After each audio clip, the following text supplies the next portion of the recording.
देश में टीकाकरण अभियान रफ्तार पकड़ने लगा है। सोमवार को 85,15,000 लोगों को टीका लगाया गया। यह अब तक का रिकॉर्ड है। इससे पहले एक ही दिन में इतने टीके नहीं लगे थे। 1 अप्रैल को 48 लाख लोगों को टीका लगा था। वैसे पिछले कुछ दिनों में टीकाकरण का रोजाना का औसत 35 लाख के आसपास ही रहा। इससे ऊपर नहीं निकल पाया।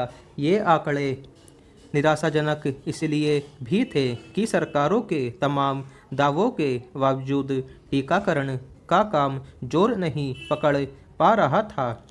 एक दिन में 85 लाख से ज़्यादा लोगों को टीका लगाने से यह भी साबित हो गया कि हम चाहें तो टीकाकरण की अपेक्षित रफ्तार हासिल कर सकते हैं और दिसंबर तक अधिकतम आबादी को टीका लगा सकते हैं।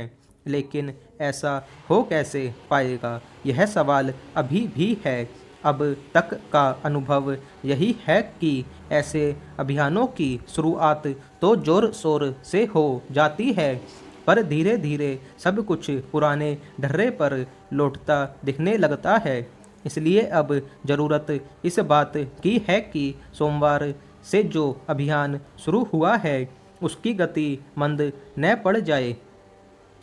एक पखवाड़े पहले केंद्र सरकार ने टीकाकरण की नई नीति लागू की थी। इस नीति के तहत 18 साल से ऊपर वाले सभी लोगों को मुफ्त में टीका देने का ऐलान किया था। साथ ही टीकाकरण अभियान की कमान भी केंद्र ने अपने हाथ में ले ली थी। इसलिए अगर यह कहा जाए कि सोमवार को 85 लाख से ज़्यादा लोगों का टीकाकरण नई नीति की सफलता का संकेत है, तो इसमें कोई अतिशयोक्ति नहीं होनी चाहिए। यह कहने में भी कोई संकोच नहीं होना चाहिए कि जनवरी से अब तक टीकाकरण अभियान सरकारी तंत्र की अदूरदर्शी नीतियों, लापरवाही और कुप्रबंधन का शिकार बना रहा।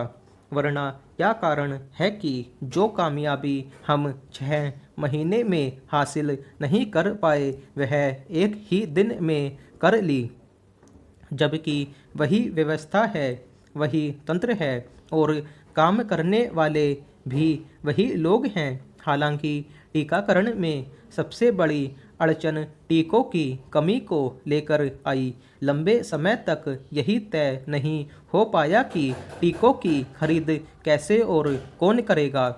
टीकों के आवंटन को लेकर केंद्र और राज्यों के बीच जमकर राजनीति चली। राज्य केंद्र पर टीके देने में भेदभाव करने का आरोप लगाते रहे, तो केंद्र सरकार राज्यों को नाकाम साबित करती रही।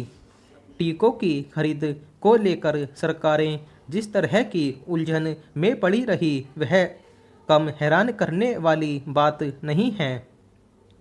महामारी का खतरा अभी टला नहीं है। दूसरी लहर की भयावहता कम भर हुई है।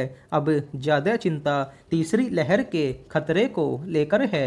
इसलिए हर स्तर पर पुख्ता तैयारियों की ज़रूरत है।